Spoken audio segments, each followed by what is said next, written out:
Hello everyone, good morning, welcome back to my channel. কেমন আছো তোমরা? আশা করি ভালো আছো। আমি মন চলে এসেছি একটা নতুন ব্লগ নিয়ে। আই হোপ আজকের ব্লগটা ভালো লাগবে। এখন বাজে সকাল 9টা।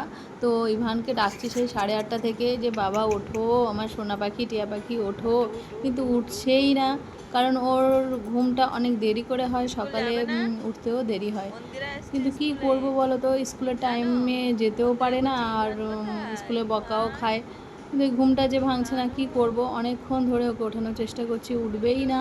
তো দেখো, শুয়েছিল একদিকে, ঘুরে ঘুরে অন্যদিকে চলে গেছে, উঠছেই না। আমি বিরক্ত হয়ে বলছি দেখো তুমি ওঠাও, আমি ওঠাতে পারছি না। আজকে পয়লা বৈশাখের সেলিব্রেশন হবে স্কুলে। তো আমি পাঞ্জাবিটা বার করে রাখলাম, সব মানে সব প্যারেন্টসদের বলেছে যে ট্র্যাডিশনাল কিছু পরাতে। তো ভাবলাম পাঞ্জাবি পরিয়ে নিয়ে যাব, কিন্তু তাড়াতাড়ি যেতে হবে, তাই না? এদিকে ভাত বসিয়ে দিয়েছি, আর ওইদিকে ওরা একটু টিফিন বানিয়ে দিলাম। আর দেখো আন্টি আবার সকাল সকাল রান্না করেছে এঁচোড়ের তরকারি, এই যে দিয়ে গেছে। আর ওকে উঠিয়ে তারপরে নিয়ে যাব ভাবছিলাম। তো তারপরে কি করব, অনেক কষ্ট উঠালাম, পাঞ্জাবি পরবে না। তারপর ঠাকুমাকে ডাকতে হলো, ঠাকুমা এসে জামা পরালো, পরিয়ে এই যে পাঠানো হচ্ছে। কারণ ঠাকুমা যেটা বলবে সেটাই শুনবে, আমাদের কথা একদমই কোনো শুনবে না। তো কি করব, আর কিছু করার নেই। যাকে ভালোবাসে তাকেই সামনে না আনলে ও কিছুই করতে চায় না। প্যান্ট জামা পরতে হলে ঠাকুমার কাছে পরবে, খেতে হলে ঠাকুমার কাছেই খাবে, মাকে একদমই পছন্দ করে না আর কি। তো যাই হোক, হয়তো বাচ্চারা এরকমই হয়। আর কি বলবো, আর এত দুষ্টু।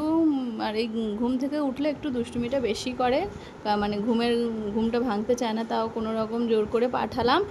আর মানে ওকে পাঠানোর আগ পর্যন্ত মনে হয় একটা যুদ্ধ করে উঠলাম, এরকম একটা মনে হয়। তারপরে চলে যায়, যাওয়ার পরে এই যে ওটস বানালাম আমার জন্য, রিভানের জন্য। আমি একটু খাবো, রিভানের জন্য রেখে দেবো। আর রিভানের বাবা বললো আমি আজকে চিড়া খাবো।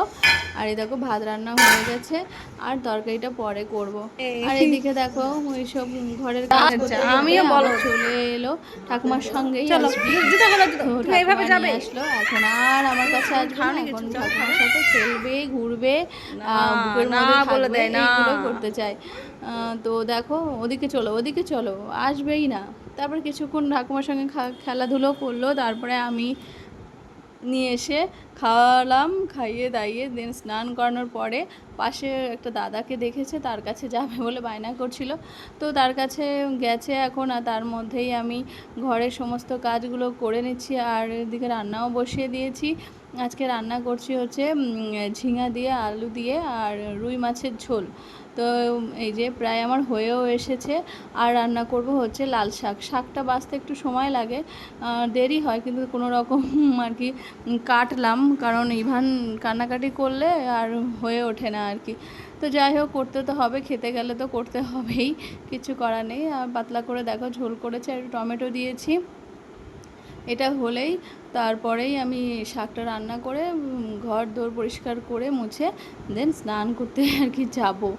তো ভাবলাম এটা হোক, ততক্ষণে স্নানও করে এসেছি, কারণ তাড়াতাড়ি করে আজকে শ্যাম্পু করার ইচ্ছে ছিল। তো ভাবলাম আর দেরি হয়ে যাবে, জলও চলে যাবে 2টোর মধ্যে, প্রায় 2টোর কাছাকাছি বাজে। তো সব দেখো ঘর পরিষ্কার করে, বিছানা পরিষ্কার করে দেন ফ্রেশ হয়ে এসেছি। আর তার ফাঁকে একটু লাল শাকটা বসিয়ে দিয়ে গেছিলাম। ভাবলাম আস্তে আস্তে হোক, দেন তারপরে শাকটা হয়ে যাবে, আমি যতক্ষণ স্নান করব শাকটা হয়ে যাবে। তো এদিকে হয়ে গেছে। আর ইভান যতক্ষণ না থাকে ততক্ষণ আমি কাজগুলো মানে করে নেওয়ার চেষ্টা করি তাড়াতাড়ি করে, কারণ এসে গেলে আর করা হবে না, দুষ্টুমি করতে থাকবে, ওর পেছনেই আমার সময়টা দিতে হবে। এই জন্য মানে আমি তাড়াতাড়ি করার চেষ্টা করি আর কি। যাই হোক, কোনো রকম স্নান করে চলে এসেছি। আর এখন যাব খেতে, ইভানের পাপা আসলেই খেতে দেবো।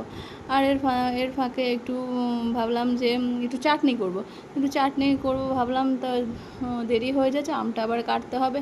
ভাবলাম একটু বসি। বসতে না বসতে ইভানের পাপা চলে এসেছে, চুল দাড়ি কেটে। ওর যাওয়ার কথা ছিল 12টার সময়, গেছে 2টোর সময়। তো তখন দোকান বন্ধ হয়ে যাওয়ার মতো সময়। আর এখন বাজে প্রায় 2:45। 2:45টার সময় এসছে বাড়িতে, ও স্নান করবে, তারপরে খাওয়া দাওয়া হবে। কারণ খাওয়া দাওয়া করতে করতে আমাদের 4টে, 4:30 বেজে যাবে। কি আর করা যাবে, আজকে দেরি হয়ে গেছে অনেক। ইভানের স্কুল যাওয়া নিয়ে একটু অনেকটা সময় তখন ব্যয় হয়ে গেছে। তারপরে জানোই তো আমার একা সমস্ত কাজ করতে হয়, এর কারণেই আমি তেমনভাবে মানে সামাল দিয়ে উঠতে পারি না, কোনটা ছেড়ে কোনটা করব।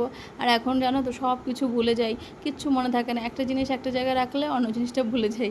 মানে জানি না কেন এমন হয়, আগে তো এত স্মৃতিশক্তি ভালো ছিল যে মানে সব কিছু মনে থাকতো, এখন কিছুই মনে থাকে না, সব কিছু ভুলে যাই।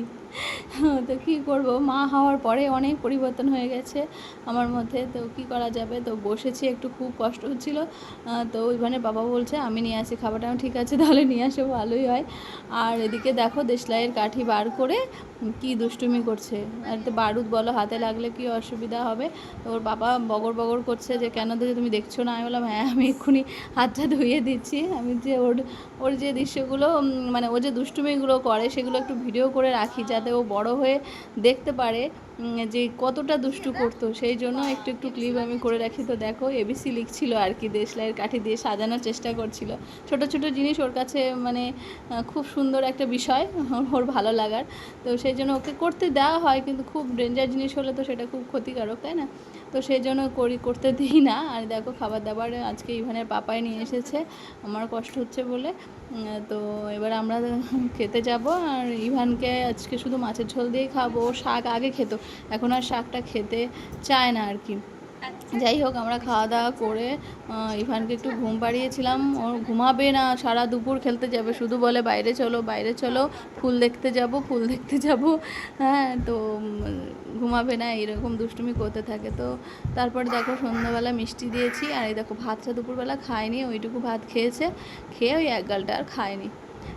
তারপরে ঘুম থেকে ওঠার পরে খুব কান্না, আজকে খুবই কান্না করেছে, এত কান্না করে মানে মাথা খারাপ করে দেয়, আমার মাথা ব্যথা হয়ে যায়। তারপর ওর পাপা ওকে নিয়ে বাজারে গেল, গিয়ে আইসক্রিম কিনে দিল, তারপরে ঠান্ডা হয়েছে, আর আবার একটা বাউলি নিয়ে এসেছে। এই খাবারগুলো যে ওর কাছে এত ভালো লাগে কি বলবো, ওকে বন্ধ করে দিয়েছি, ওর পেটে সমস্যা হয়ে যায় মাঝে মাঝে, সেই জন্য। কিন্তু কি করব, এত চিৎকার করে এত দুষ্টুমি করে, মানে কি বলবো, আর বলার মতো নেই, মানে চিৎকার বেশি করে, না দিয়েও পারা যায় না আর কি। মাঝে মাঝে মারতেও হয়, না মারলেও তো হয় না, কিন্তু না মারলে আরও বেশি চিৎকার করে, সেই জন্য পারা যায় না। ওর বাবা আবার বেশি আদর করে আমার থেকে বেশি, তো ওর বাবা আবার দোকানে নিয়ে গিয়ে কিনে দিয়েছে আর কি। আমি বলেছি যে বেশি দেবে না, দিলে ও বেশি সাহস পেয়ে যাবে, আবার এখন একটা ছাড়া আরেকটা, আরেকটা ছাড়া আরেকটা, এই দাও আর কি। তো এই আর কি, দেখো ভেঙে ভেঙে চকলেটটা খেলো আর বালিটা খেলো না, এই রকম দুষ্টুমি করতে। আর চকলেট তো এখন একদমই দেওয়া হয় না, আর আইসক্রিমের কাঠিটাতে চকলেট লাগিয়ে খাচ্ছে, এইরকম দুষ্টু। তো তারপর ইভানের পাপা বললো যাও স্নান করো শ্যাম্পু করো, আমরা একটু বেরোই, চলো তোমার পয়লা বৈশাখে কিছু কিনে দেওয়া হয়নি, চলো একটা নাইটি কিনবে। আমি বললাম না আমি কিছুই কিনবো না, আমার ভালো লাগছে না, আমার যেতেই ইচ্ছা করছে না, এতটা দেরি হয়ে গেছে, এখন আর আমি যাবো না।